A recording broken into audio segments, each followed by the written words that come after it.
오늘도 공부 루틴 채널 길. 2024년 제35회 공인중개사 1차 시험. 51번부터 55번까지 문제 지금부터 시작합니다. 각 문제의 정답과 해설은 문제 낭독 후 5초 뒤에 알려드립니다. 나도 맞춰볼 수 있는 시간 함께 풀어봐요. 51번. 물건에 관한 설명으로 옳은 것을 고르시오. 1번. 관습법에 의한 물건은 인정되지 않는다. 2번. 저당권은 법률 규정에 의해 성립할 수 없다. 3번. 부동산 물건 변동에 관해서 공신의 원칙이 인정된다. 4번. 1필 토지의 일부에 대해서는 저당권이 성립할 수 없다. 5번. 물건의 집단에 대해서는 하나의 물건이 성립하는 경우가 없다.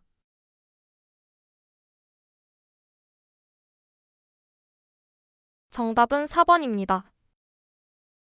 해설입니다.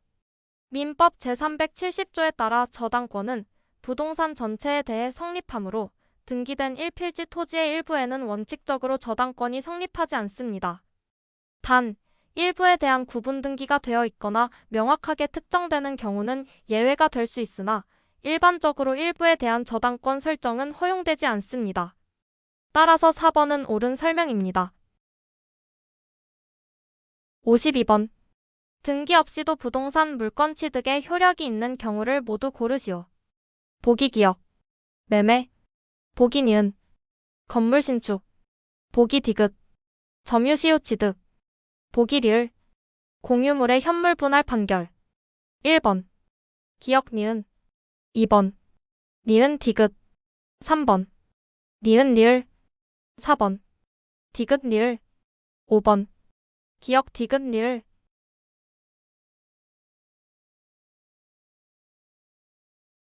정답은 3번. 니은 리을입니다. 해설입니다. 건물 신축의 경우 신축에 의한 건물 소유권의 취득은 등기 없이도 그 사실만으로 물건이 성립합니다. 민법상 원시 취득, 공유물의 현물 분할 판결도 판결에 의해 물건이 이전되므로 판결 확정만으로 등기 없이 효력이 발생합니다. 반면 매매는 물건 행위로서 등기가 있어야만 소유권이 이전되며 시효 취득 역시 점유만으로는 부족하고 등기가 있어야 완전한 소유권이 발생합니다. 따라서 등기 없이 효력 발생 가능한 경우는 니은과 리을입니다. 53번. 점유보호 청구권에 대한 설명 중 틀린 것은 무엇입니까? 보기 1번. 점유권에 기인한 소는 본권에 관한 이유로 재판하지 않는다. 2번. 과실 없이 점유를 방해하는 자에 대해서도 방해배제를 청구할 수 있다. 3번. 점유자가 사기를 당해 점유를 이전한 경우 점유물 반환을 청구할 수 없다. 4번. 공사로 인하여 점유에 방해를 받은 경우 그 공사가 완성되었을 때에는 방해의 제거를 청구하지 못한다. 5번.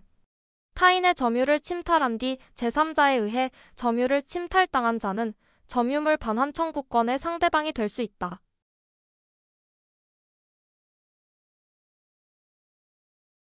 정답은 5번입니다. 해설입니다.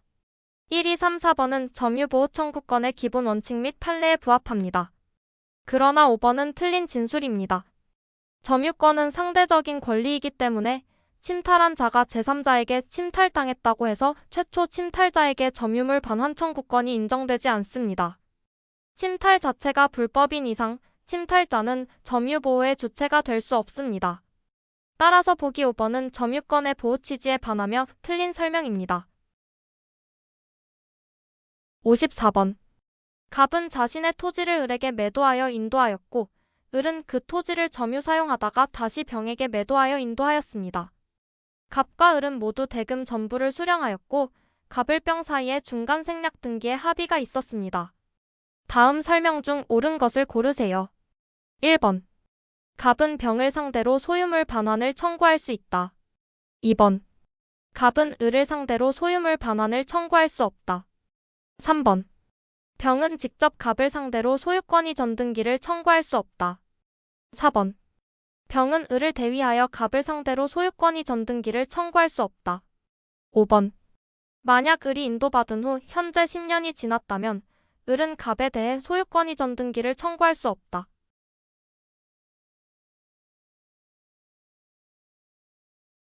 정답은 2번입니다. 해설입니다. 갑은 을에게 매매와 인도를 하였으며 대금도 수령한 상태이므로 실질적으로 소유권을 이전한 것으로 본다. 따라서 갑은 을에 대해 소유물 반환을 청구할 수 없다. 중간 생략 등기에 합의도 있었으므로 갑은 병에 대해서도 직접 소유권 이전 등기를 청구할 의무가 있을 수 있다. 보기 2번은 이러한 사실관계를 반영한 정답입니다. 55번. 부동산 공유에 관한 설명 중 틀린 것을 고르세요. 1번. 공유물의 보존 행위는 공유자 각자가 할 수 있다. 2번. 공유자는 공유물 전부를 지분의 비율로 사용 수익할 수 있다. 3번. 공유자는 다른 공유자의 동의 없이 공유물을 처분하거나 변경하지 못한다. 4번. 공유자는 자신의 지분에 관하여 단독으로 제3자의 취득 시효를 중단시킬 수 없다. 5번. 공유물 무단점유자에 대한 차임 상당 부당이득 반환 청구권은 특별한 사정이 없는 한각 공유자에게 지분 비율만큼 귀속된다.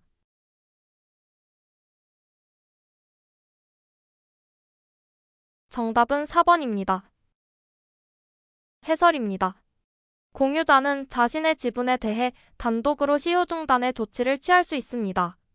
특히 점유를 방해하거나 민사소송 제기 등은 지분권자로서의 권리 행사로서 유효하며 공유 전체가 아닌 지분 범위 내에서 효력을 인정받을 수 있습니다.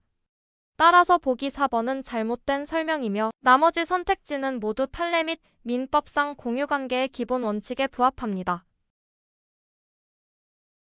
오늘도 채널 길과 함께 해주셔서 감사합니다.